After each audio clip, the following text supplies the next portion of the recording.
I have never seen such a blatantly tyrannical, teetering on totalitarian regime as the Biden regime. And it is a regime. It's not an administration. How passive. No, it's an active regime. And they have turned the Department of Justice, as the Democrats typically do, into an appendage of the Democrat Party and the radical wing, the Marxist wing of the Democrat Party.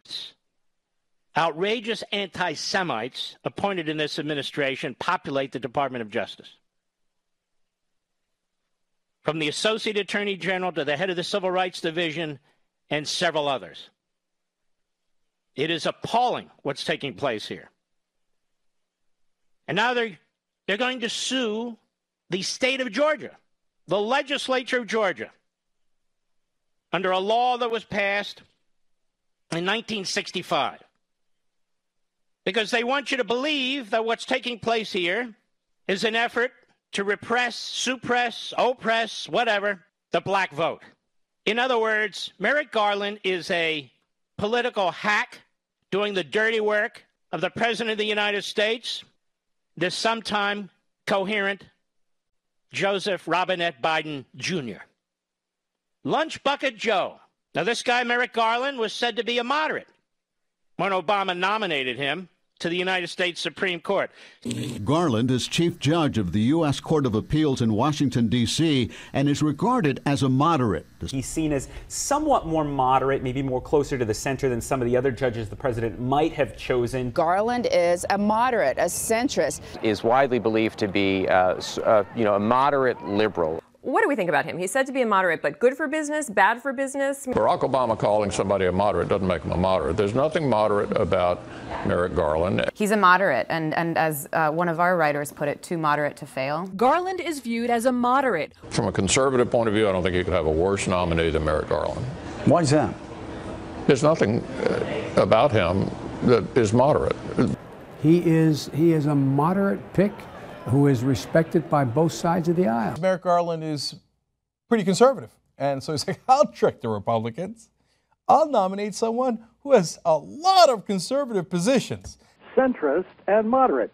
Virtually every media outlet, led by the Washington Post and New York Times, have repeatedly used these words as if repetition makes it so. If Garland really is a moderate or centrist, why are the most extreme liberals in the Senate and the media supporting him? In the front row at the Rose Garden ceremony last week were such uber liberals as Harry Reid, Dick Durbin, Patrick Leahy, and Dianne Feinstein. These are not moderate or centrist. The media failed to point this out because they are in on the deception.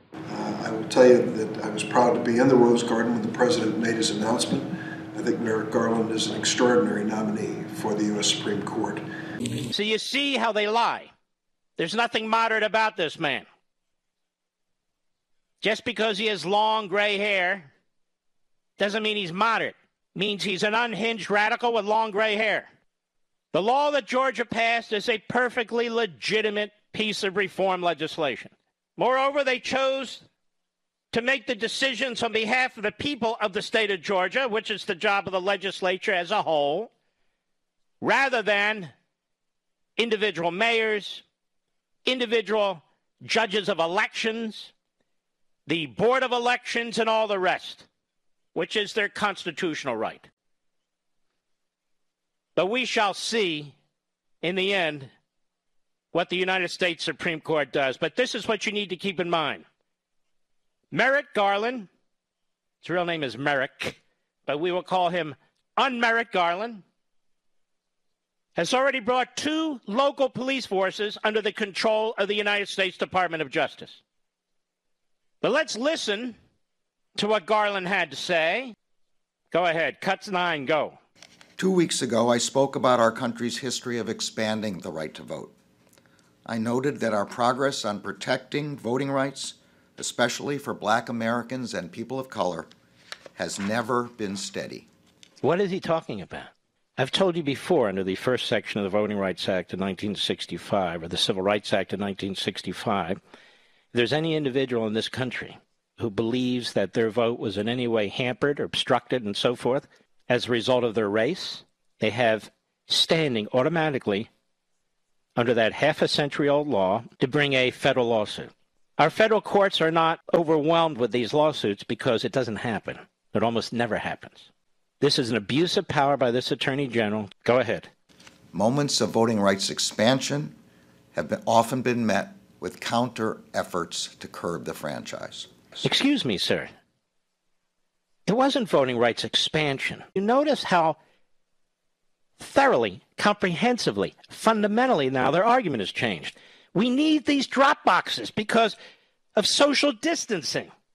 We need to allow people to vote absentee ballot because we don't want them congregating in any particular places, certainly not voting precincts. And all those arguments out the window.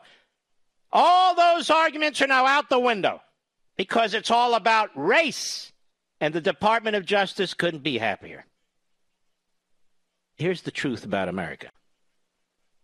And so they concoct it. They manufacture it, as they're doing here with the state of Georgia. Go ahead. And by the way, before we go ahead, notice it's the Democrat states that can't count the vote. It's New York City that has to wait 3 weeks until they know who the Democrat Party nominee. It's New York State that tries to stop a Republican from winning a congressional district with repeated recounts. How does that expand the vote? They mean expand the Democrat Party's corruption. Go ahead. Among other things, I expressed concern about the dramatic rise in state legislative actions that will make it harder for millions of citizens to cast a vote that counts. Folks, to make it harder for millions of citizens to cast a vote, it doesn't mean you're making it hard for millions of citizens to cast a vote. Let me repeat this. To make it harder for people to vote doesn't mean you're making it hard for people to vote. It means you're trying to put rational policies in place to ensure the integrity of the franchise so other people aren't denied their rights because people are voting in ways they shouldn't. So basically, what's happening here is Merrick Garland is doing the bidding of Stacey Abrams. He's doing the bidding of the Democrat Party. He's doing the bidding of Democrat lawyers like Mark Elias. He's doing the bidding of Joe Biden.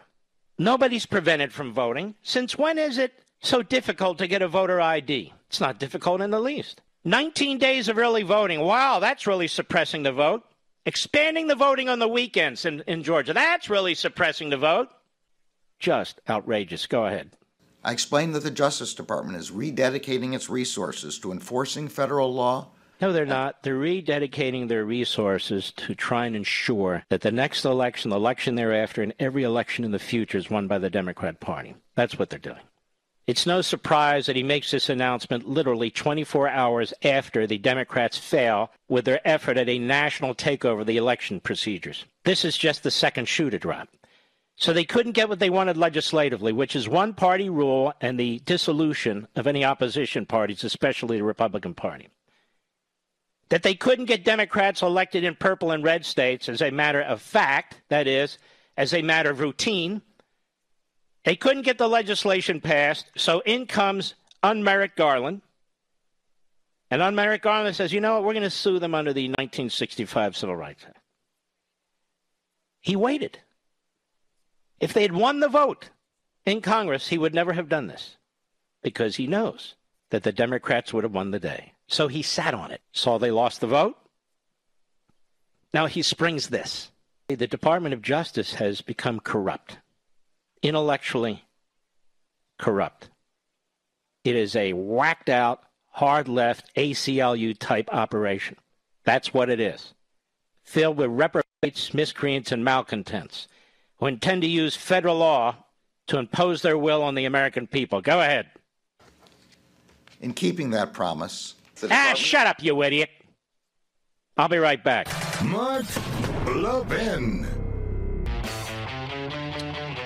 I'll take the Department of Justice when it actually investigates Media Matters, Mr. Producer. This is an organization that has received, over the decades, tens of millions of dollars, much of it dark money, some of it known from Soros and his ilk. And the entire purpose of this organization is to push a big lie, you go to their website. It's highly political. It's highly partisan. It's all one way. Attacks conservatives, attacks Republicans. You won't find a single criticism of a single media figure other than those who work at Fox, conservative talk radio, and so forth. And yet this organization, or aspects of it, get special tax privileges as a watchdog, as a media watchdog organization. And by not paying taxes, you in effect are subsidizing it. What is the purpose of this organization? And I can assure you that if there was a full criminal investigation of matters, and if they deposed the people who have washed through that organization over the last decade or so, you would find coordination with Democrat Party elements, with certain media elements, with certain radical left-wing organizations. You would find it all. I can't take the Internal Revenue Service and their auditing process seriously until at some point, one of them or both of them take a very close look at this very lousy organization. I'll be right back. 1-1. You see, the Democrat Party and its foot soldiers like Garland and Biden and the rest, they project onto our society their demands. And if their demands are not enshrined within our society, then it's an unjust society, you see. Now, I would encourage all the attorneys general of the Republican states, please hear me, all the attorneys general of the Republican states to rally to the side of the Georgia legislature in the state of Georgia and sue the Federal Department of Justice. Sue them under the 10th Amendment federalism. And sue them making their argument against them. That is, that it is the Democrat Party and the Biden administration, through the Department of Justice, that seeks to disenfranchise tens of thousands, potentially hundreds of thousands, potentially millions of individuals across the country with these iron-fisted intimidation tactics, trying to prevent states from holding fair, just, and may I say, equal elections.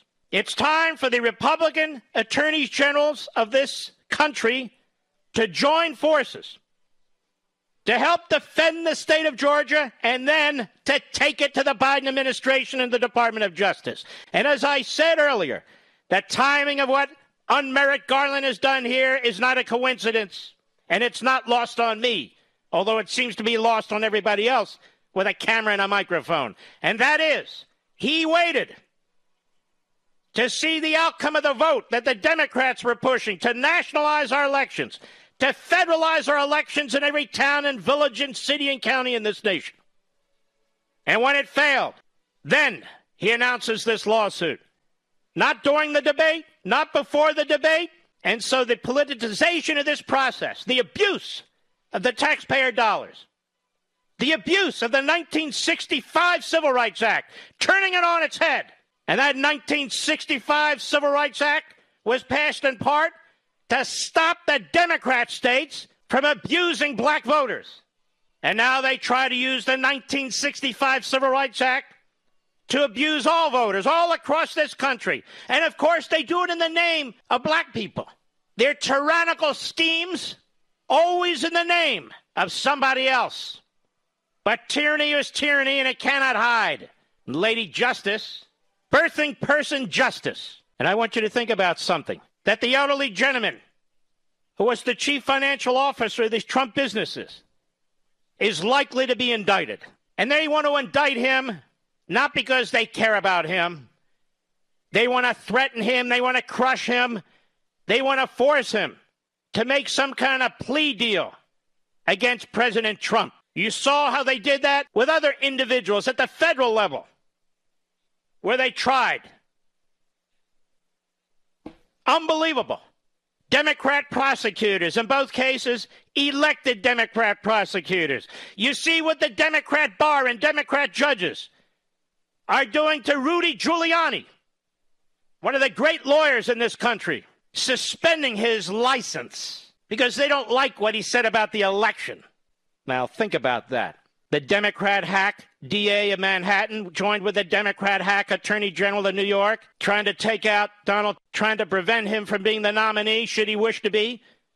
And if he wishes to be, he will be, of the Republican Party in the next round, trying to take out his lawyer, Rudy Giuliani, trying to take out any Republican state that tries to improve the integrity of the vote. So that must be evidence, you see, of suppression. The problem is the judges.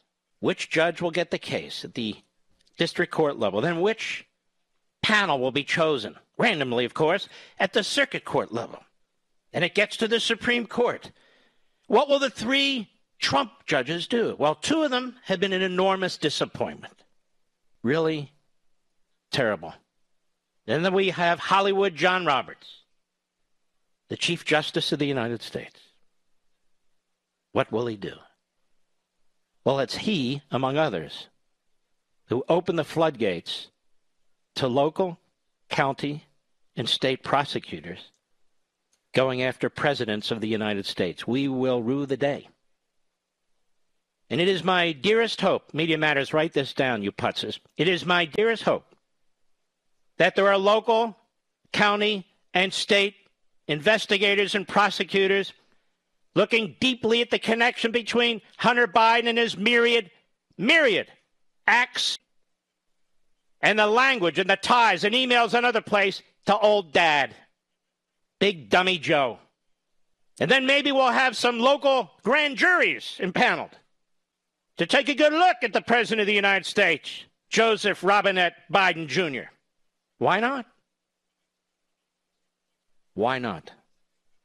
The Republicans are very bad at this. By now, there are at least 10 or 20 people calling for Trump's impeachment. About 4 months into his presidency, Mr. Producer. They're already drawing up articles of impeachment. For the Republicans, that word will never cross their lips. Impeachment. What does that mean? You have no idea what that means. I don't know what's wrong with it. Impeachment. And so the lawlessness continues. You've been tracked down.